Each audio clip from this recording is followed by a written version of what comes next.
Friday అయితే మంచిగా పూజ అయితే కంప్లీట్ చేసుకున్నాం గైస్. చాలా పూజ చేసుకుంటే చాలా మందికి ప్రశాంతంగా ఉంటాయని చెప్తారు. అవును, నాకు కూడా చాలా ప్రశాంతంగా ఉంటుంది పూజ చేసుకున్నప్పుడు అయితే.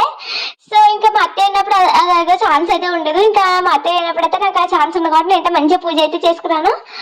సో ఇక్కడ అయితే కుకింగ్ అయితే నేను లేట్ గా అయితే చేస్తాను అనమాట. ఎందుకంటే ఇంకా పూజ చేసుకున్నారు, నాకు అయితే టైం ఎక్కువనే పడుతుంది. సో ఇంకా కుకింగ్ అయితే వచ్చేసి ఇంకా చేసేస్తున్నాను 9 o'clock అలా. మా అత్తయ్య అయితే లేదని చెప్పాను కదా, ఇంకా బాక్స్ అయితే పని అయితే ఉండదు నాకు, అందుకని చెప్పేసి నేనైతే ఇక్కడ లేట్ గా అయితే కుకింగ్ స్టార్ట్ చేసేసాను. ఇక్కడ అయితే పచ్చిశనగపప్పు గైస్, పచ్చిశనగపప్పుని అయితే మంచిగా నానబెట్టేశాను. నానబెట్టి చెట్టిన శనగపప్పుని ఇప్పుడైతే ఉడకబెట్టేస్తున్నాను. ఉడకబెట్టేసుకున్న తర్వాత ఇక్కడ పూజ కంప్లీట్ అయ్యే వరకు అయితే నానబెట్టాను పచ్చి శనగపప్పుని. అన్నం అయితే ఆల్రెడీ కుక్ చేసేసాను, బృందకైతే బ్రేక్ఫాస్ట్ కుక్ చేసినప్పుడే. సో అయిపోయింది. మంచిగా శనగపప్పుని అయితే మంచిగా ఉడకబెడుతున్నాను ఇప్పుడు. అది ఉడకబెట్టిన తర్వాత నెక్స్ట్ వచ్చేసి ఇంకా కొబ్బరిని అయితే నేను ముందు రోజే అనమాట మంచిగా గ్రేడ్ చేసి పెట్టేసుకున్నాను. నాకు టైం ఉంటుంది కదా, నేనైతే వర్కింగ్ ఉమెన్ కాబట్టి నాకు డేలో చాలా సేపే ఉంటుంది. ఇక్కడ యూట్యూబ్ బృంద చూసుకుంటూ నేను మెల్లగా బృంద పడుకున్నప్పుడు అయితే ఒకసారి అయితే కుక్కర్ అయితే కొంచెం అయితే గ్రేడ్ చేసి పెట్టుకున్నాను.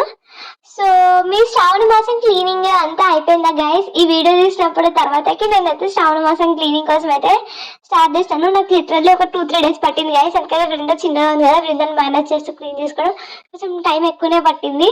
సో ఇంకా ఆయిల్ అయితే యాడ్ చేసేసి కడాయిలో ఇక్కడైతే ఆనియన్స్ అయితే యాడ్ చేసేస్తున్నాను.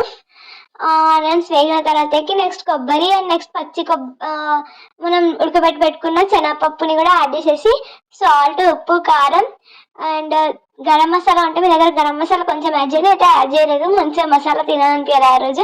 గరం మసాలా వేస్తే కూడా బాగుంటుంది ఇందులో. నెక్స్ట్ కొంచెం ధనియాల పొడి కూడా యాడ్ చేసుకోండి గైస్. నేనైతే అది కూడా యాడ్ చేయలేదు, జస్ట్ సింపుల్గా కుక్ చేసేసాను ఏం మసాలాస్ లేకుండా. అవన్నీ వేస్తే కూడా మంచిగా మీకు మసాలా లాగా ఉంటుంది, లేదు ఇలా సింపుల్గా కుక్ చేసుకున్నా బాగుంటుంది.